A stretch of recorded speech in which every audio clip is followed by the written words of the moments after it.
دیکھو دنیا میں اس وقت 5 ارب کی آبادی ہے، کوئی ہے ان میں نبی؟ بھائی نبوت ختم ہو گئی، جب نبی کیا خاک آئے گا؟ اچھا جب نبوت جاری تھی تو کیا سب نبی تھے؟ نہیں، اللہ نے ساری انسانی مخلوق میں سے منتخب کیا ہے 1,24,000 نبیوں کو۔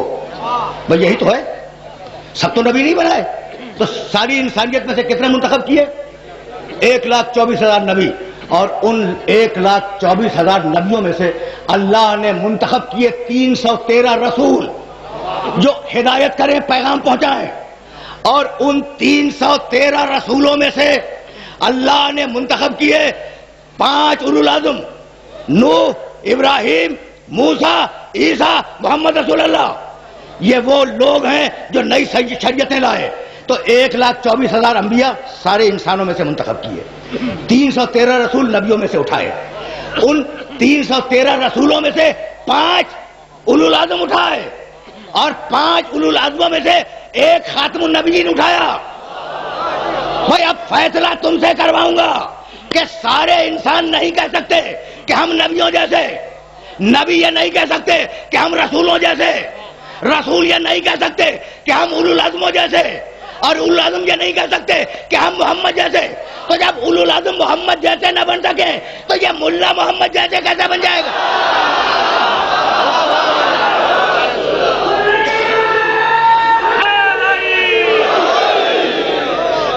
ملا کا عقیدہ اور ہے، قرآن کا عقیدہ اور ہے۔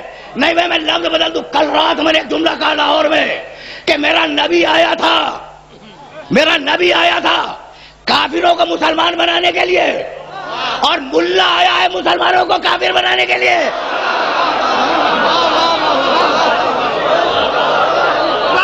پہچانو پہچانو۔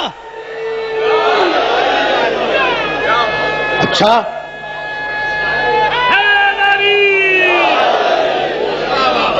بھائی بہت توجہ رہے، بہت توجہ رہے۔ عجیب مرحلہ فکر ہے۔ میں نے یہ جملہ کہا اور مجھے اس جملے پر اصرار ہے۔ میں اپنے جملے کو عین منشائے قرآن کے مطابق سمجھتا ہوں کہ اولو العزم پیغمبروں کی ہمت نہیں ہے، ہمت نہیں ہے اولو العزم پیغمبروں کی کہ میرے محمد کا مقابلہ کر سکے۔ کلمہ پڑھتے ہیں محمد رسول اللہ اور بحث کرتے ہیں معصوم تھا معصوم نہیں تھا۔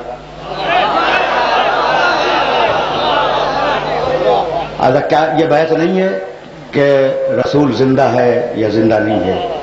بحث ہے نا، ہے؟ اچھا عصر کی اذان ہو گئی یا ہوگی؟ ہو گئی؟ سنی اذان؟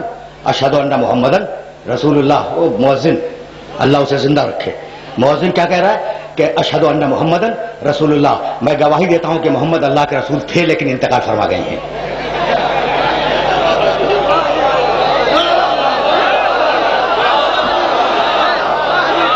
ذرا مقام محمد کو سمجھو، سمجھو مقام محمد کو، تو پھر میں یہاں سے آگے بڑھ جاؤں۔ بھائی مؤذن کے منہ سے کیا نکل رہا ہے؟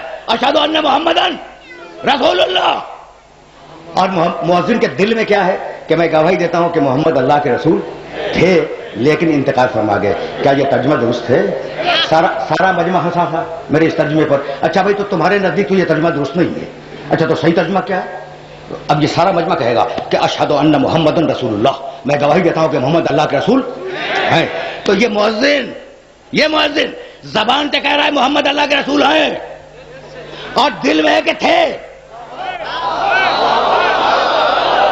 یہ لاؤڈ اسپیکروں سے اذان دینے والے، یہ اذان دینے والے زبان سے کہہ رہے ہیں محمد اللہ کے رسول ہیں، اور دل میں عقیدہ ہے کہ تھے۔ جہاں زبان اور دل میں اختلاف ہو جائے اس کا نام اسلام نہیں ہے۔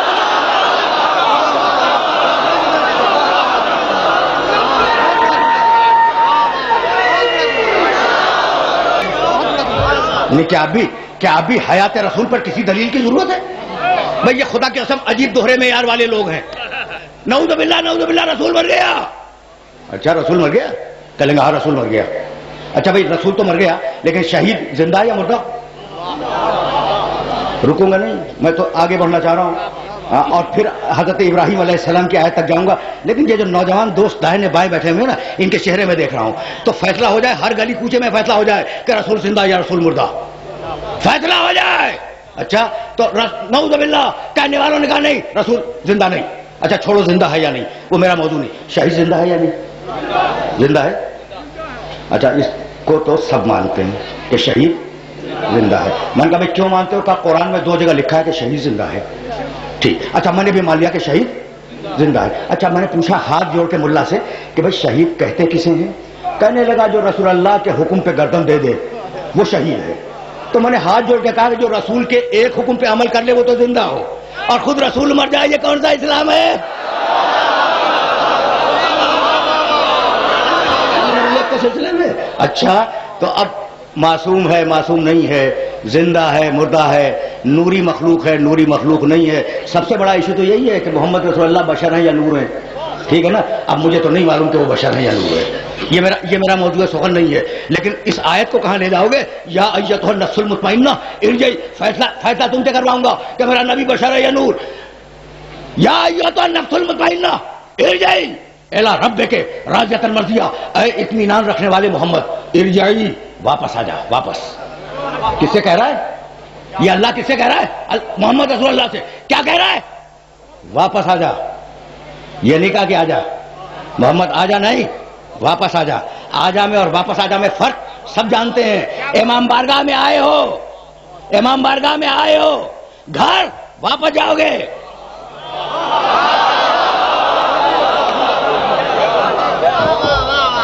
امام بارگاہ میں آئے ہو، امام بارگاہ میں واپس نہیں آئے. امام بارگاہ میں آئے ہو، گھر جاؤ گے واپس جاؤ گے. اللہ نے پیغمبر سے یہ نہیں کہا کہ حبیب تو آ جا. نہیں آ جا نہیں، واپس آ جا. یہ واپس بتلا رہا ہے کہ محمد کا گھر زمین پہ نہیں ہے. یہ واپس بتلا رہا ہے کہ میرے نبی کا گھر زمین پہ نہیں ہے، اس کا وطن ہے عرش الہی.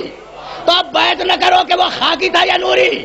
بھائی وہ عرش کا رہنے والا ہے. اگر بات خاک ہوگی تو خاکی ہوگا، اگر بات نور ہوگا تو نوری ہوگا. سمجھ رہے ہو؟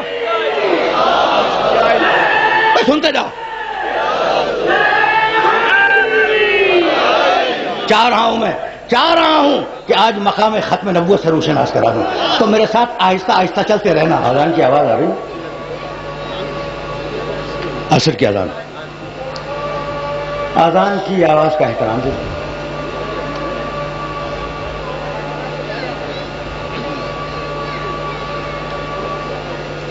پر محمد وآل محمد بلند سے بلند تر صلوات.